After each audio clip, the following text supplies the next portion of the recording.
Hanes Cangen Cricieth gan Mair Miller. Cynhalwyd cyfarfod sefydlu Cangen Cricieth o Fudiad y Merched y Wawr yn festri Seion Cricieth, Nos Fawrs, Medi'r 1967. Llywydd y noson oedd Miss Gwyneth Evans MA, cafwyd anerchiad greunus a manwl iawn ganddi.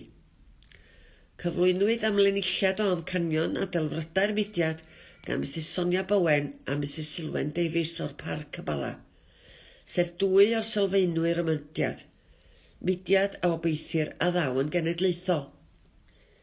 Dyma sut y cyfnodwyd y cyfarfod cyntaf yng Nghricieth ac fi wireddwyd y freuddwyd honno.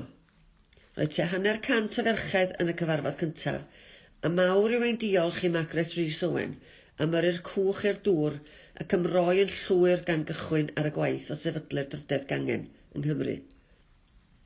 A mae yna lun o Margaret Rhys Owen, yr un o sefydlodd y gangen gyda chymorth llawer o ffrindiau a bu'n aelod dros 100 canrif ac yn falch o allu deud hynny.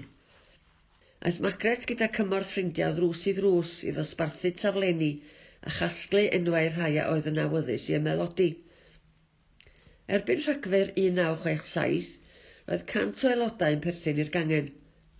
Yn y cyfnod hwnnw, deiau rhai o Borthmadog, Llanystumdwy, Golan, Rhoslan a Garndal Benmaen, a'r gangen yn tyfu o nerth i nerth. Ymhen blwyddyn, roedd 130 o aelodau ac yn dipyn beth benderfynodd rhai sefydlu cangen eu hunain yn eu cynefin, Cangen ym Mhorthmadog a Changen Golan, sy'n dal yn gryf hyd heddiw. Roedd bwrlwm yn y cyfarfodydd a heblaw am y capel doedd dim cymdeithas Cymraeg arall yn bodoli yma. Bu'r gangen yn brysur yn trefnu nosweithiau cymdeithasol ar gyfer yr aelodau, o noson trin blodau i trin gwlallt, o hen feddyginiaethau a choginio, a nosweithiau llenyddol a hanesyddol, rhywbeth at ddant pawb. Trefnwyd gweithgareddau codi arian at achosion da lleol a chenedlaethol a phob aelod yn cefnogi ac yn mwynhau'r nosweithiau a'r cyfarfodydd. Roedd aelodau'r gangen yn rhan o sefydlu ysgol meithrin Gymraeg eu iaith yn y dref, yn gefnogol i'r ganolfan iechyd leol ac eisteddfodau lleol ac i'r urdd, ac yn awyddus i gefnogi unrhyw fenter i gael mwy o gefnogaeth, grym a statws i'r iaith yn yr ardal, ac yn genedlaethol. By'r parti Cerdant yn llwyddiannus gyda'i harweinydd buddig Lloyd Roberts ac yn fuddigol droean yn yr ŵyl Gerdant ac mewn cystadlaethau gwerin sirol a chenedlaethol.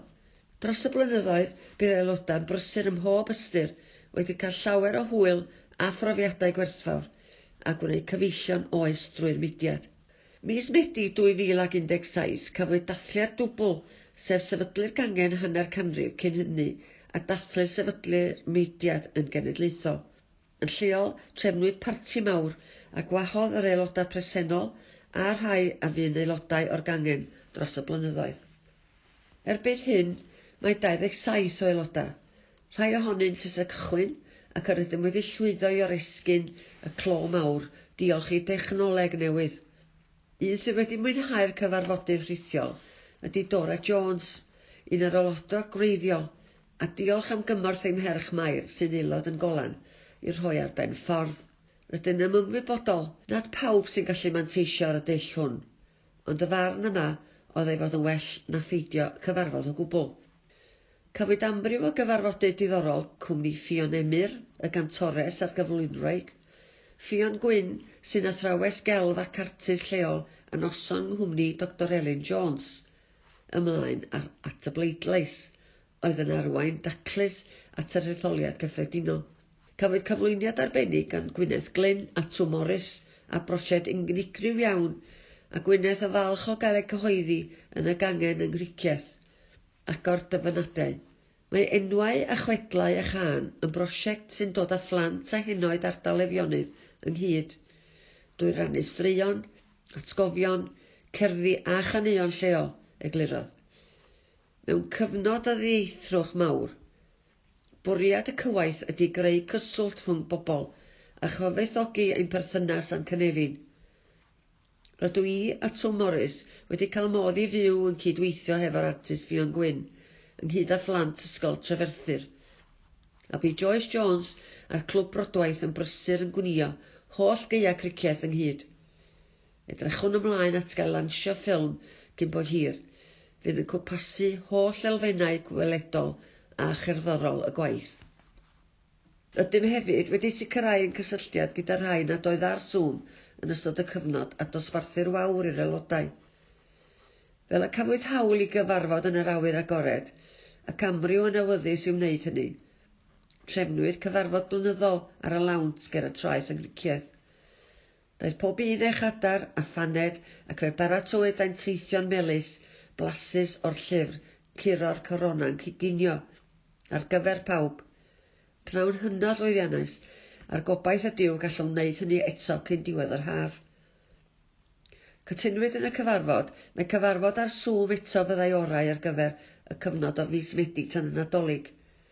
Hyderwn wedi hynny y bu pethau'n well ac y gallwn gyfarfod wyneb yn wyneb.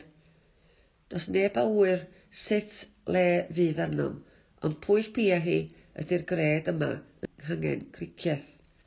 Llwyddyd i gael nawdd gan y Loteri Genedlaethol ac wnaeth yr aelodau cydweithio gyda Bill Swan, artist gwydyr, i greu murlun i ddathlu'r achlysur. Mae i'w weld wrth y fynedfa i'r maes parcio yng nghanol y dref. Cafodd pob aelod oedd yn dymuno gyfle gyfrannu mewn dosbarthiadau i greu'r murlun ac oedd yn brofiad arbennig iawn. Fe ddadorchuddwyd y gwaith gan Liz Saville Roberts, yr aelod seneddol lleol. Yr ail ddigwyddiad oedd i ni gael cais gan y Pwyllgor Rhanbarth i drefnu cyngerdd ddathlu sefydlu'r mudiad yn genedlaethol yn y neuadd goffa. Daeth aelodau o bob cangen drwy ddwyfar at ei gilydd i gyflwyno eitem o'i dewis ac fe gafwyd cyflwyniad safonol ac arbennig.